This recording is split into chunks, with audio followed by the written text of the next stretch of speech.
L'arbuste à lait africain, Euphorbia grantii. Euphorbia grantii est une plante succulente unique et nécessitant peu d'entretien, originaire d'Afrique de l'Est, à savoir du Burundi, du Rwanda, de la Tanzanie, de l'Ouganda, de la Zambie et du Zaïre. Le synonyme Synadenium grantii est parfois utilisé. L'Euphorbia grantii a été nommé d'après l'explorateur James Augustus Grant. Il est parfois aussi appelé Euphorbia umbellata. Il pousse dans les régions montagneuses à des altitudes de 500 à 2100 mètres, mais il est aussi souvent cultivé comme haie et on le trouve aussi comme plante d'intérieur. Famille, Euphorbiacea et genre, Euphorbia non botanique, Euphorbia grantii. Autre nom, Synadenium grantii. African Milkbush zone 2. Rusticité, 10-11 USDA. Caractéristiques. Aspect, les tiges cylindriques de l'Euphorbia grantii sont peu nombreuses, et ses branches aussi. Ses feuilles de forme ovale ont une couleur allant du gris vert au vert bleuâtre, parfois avec des teintes brun-rouge. Taille et croissance, cette plante succulente peut atteindre 1,5 m de haut et 1 m de large,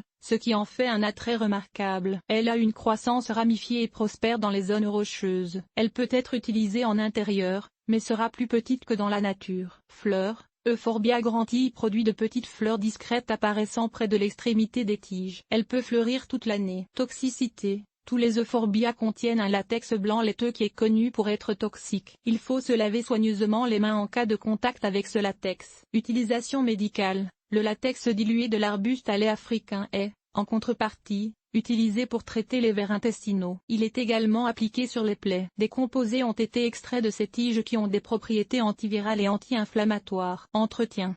Luminosité. Fournir autant de lumière que possible, idéalement du soleil direct. Sol. Utiliser un mélange de terreau pour plantes succulentes bien drainées et granuleux afin d'éviter le pourrissement des racines. Arrosage. L'arrosage doit se faire avec parcimonie, en laissant le sol s'assécher entre les arrosages. La fertilisation, pendant la période de croissance, du printemps à l'automne. Température. Euphorbia grantii préfère les températures comprises entre 15 et 27 degrés Celsius, mais peut tolérer de courtes périodes de température plus froide. Propagation. Cette plante peut être multipliée par des boutures de tiges, en les laissant cicatriser avant de les mettre en terre. Taille. Des branches entières peuvent être enlevées pour augmenter l'aération ou améliorer la structure de la plante. Il est également possible de pincer l'extrémité des tiges pour favoriser la ramification. Euphorbia grantii est une belle succulente résistante qui peut enrichir une collection de plantes, sans effort. Avec son apparence distinctive et ses exigences minimales en matière de soins,